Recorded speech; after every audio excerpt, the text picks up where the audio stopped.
ਇੱਥੇ ਜੀ ਮੈਂ ਤੁਹਾਨੂੰ ਇੱਕ ਚੀਜ਼ ਵਿਖਾਣਾ। ਇਹ ਜਿਹੜੀ ਕਣਕ ਪਈ ਹੈ, ਆ ਜਿਹੜਾ ਢੇਰ ਪਿਆ ਜੀ ਇੱਥੇ, ਇਹਦੇ ਥੱਲੇ ਕੁਝ ਹੈਗਾ। ਆਓ ਜੀ ਤੁਹਾਨੂੰ ਚੈੱਕ ਕਰਵਾਉਣਾ ਕਿ ਕੀ ਹੈਗਾ। ਤੇ ਮੈਂ ਸਮਝਣਾ ਕਿ ਜੀ ਹਰ ਹਾਲ ਵਿੱਚ ਰੱਬ ਦਾ ਸ਼ੁਕਰ ਅਦਾ ਕਰਨਾ ਚਾਹੀਦਾ। ਇਹ ਚੈੱਕ ਕਰੋ ਜੀ।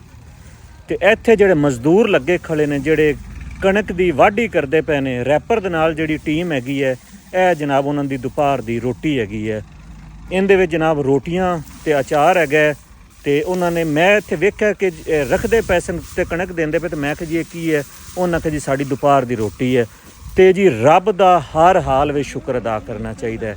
ਤੇ ਹਮੇਸ਼ਾ ਜੀ ਆਪ ਤੋਂ ਥੱਲੇ ਨੂੰ ਵੇਖੋ, ਆਪ ਤੋਂ ਉੱਚੇ ਨੂੰ ਨਾ ਵੇਖੋ। ਤੇ ਇਹਨਾਂ ਮਜ਼ਦੂਰਾਂ ਵਿਚਾਰਿਆਂ ਦੀ ਹਿੰਮਤ ਹੈ। ਤੇ ਧੁੱਪ ਵਿੱਚ ਜਨਾਬ ਰੋਟੀ ਪਈ ਹੈ।